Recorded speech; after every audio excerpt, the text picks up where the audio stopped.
And welcome back here to Live Now from Fox. It has been 2.5 weeks since the 4 University of Idaho students were killed, and many questions remain surrounding what happened and the investigation itself. Most recently, there has been conflicting information from the Moscow police departments on whether or not the victims were targeted. For analysis on this, we're joined by legal experts Will Bruzzo.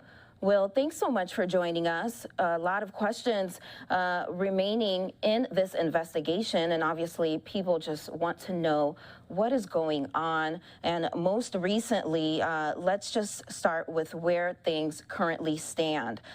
Today, there was a celebration of life for those 4 victims. But as for the investigation, again, there just seems to be a lot of back and forth from the Moscow Police Department. Tell us, what are your thoughts on this? So it's been several weeks now, and the tiny Moscow, Idaho, which only has 12,000 people, they're investigating the matter with the aid of the Idaho State Police and the FBI. Thus far, they haven't indicated that they even have a suspect, nor have they indicated that there's any evidence to point in one direction or the other. So they haven't made much progress, I think, is the bottom line. As you indicated, there was some information coming that maybe the victims were targeted. That has since been walked back. So I believe what they're trying to say is targeted versus a random killing.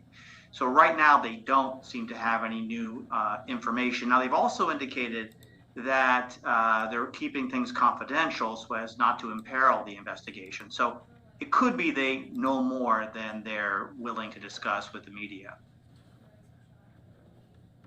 All right, and Will, is it common for there to be discrepancies like this in murder investigations? I think the problem is you have a very small police department. Moscow, Idaho is the home of the University of Idaho, and they're just not accustomed to a tragedy at this level. And so, they probably just don't have the PR skills that maybe a larger department would have. But otherwise, I think most people are just upset that there isn't a suspect. You have an entire area, and the entire university is on edge until they find this person. And I think that's really what's driving it. And of course, even big city police departments have a difficult time sometimes finding the suspects. Meanwhile, the inhabitants are on edge, and I think that pressure is huge in that area right now. Now, again, it has been 2.5 weeks, and people continue to wait for answers. The chief of police was asked about the possibility of this turning into a cold case. Now, do you think police may know more than they are telling the public? They are insinuating as much. In this day and age, I think people are so accustomed to very quick turnarounds, even on horrible, multiple victim murders like this. A lot of that is because of surveillance cameras, which are everywhere, which didn't exist 10 or 15 years ago. So the surveillance cameras, DNA, all of these investigative tools that have really been honed in the last decade or so, which aid law enforcement in quick turnarounds. And that hasn't happened here as of yet. So they are insinuating that they maybe have more information than they're disclosing. All right, and we also heard that there was a 6th person who lived at the home, and obviously this person's name was on the lease. How does that all come into play here? So there was another person on the lease, but they determined that person had moved out before the school year started, and that individual has been cleared. There was also an individual that 2 of the victims had called that evening, would have been shortly before they were killed.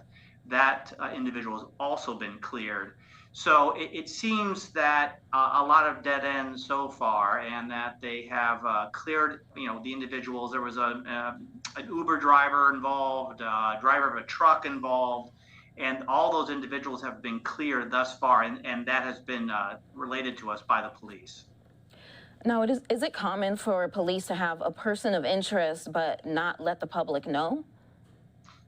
Absolutely. I mean, if they're trying to find out if they have evidence that may point to someone, they sure as heck don't want to tip them off, maybe have them flee the area or, do something else rash. So it could very well be that they have a lot more information and they're not going to tip their hand until they take the person into custody, or maybe just hope that more evidence leads to more information. All right, and let's talk about the true crime community out there. Obviously, this case, this investigation has caught the attention of the nation, and millions of people just want to know what happened. Do you think this could hurt or help the investigation? The police rely a lot on public tips. Police rely a lot on folks just walking around, living in the neighborhood, living in the area, things they might have seen. So I do think it can be immensely helpful, and they have, tip lines, and, the communication with the public is wide open. The public helps solve a lot of crimes, actually. And the other thing, of course, is surveillance videos from people's homes, people's vehicles, people's cell phones. All of those can be immensely helpful. All right, Will, do you think that the police department there has potentially missed any steps? What else do you think needs to be done here? They are a small department, but they are augmented by the FBI, Idaho State Police. So I don't think they're going to be lacking in investigative ability. So they have all the expertise there, and I'm sure the federal and state agencies will aid them in every way possible. This is a national case. It's a horrible tragedy. These four beautiful young people, their lives ended too soon. All right, Will Bruzzo, legal analyst, thanks so much for joining us here on Live Now from Fox. And of course, we all send our thoughts and condolences with that community in Idaho and with the victim's family.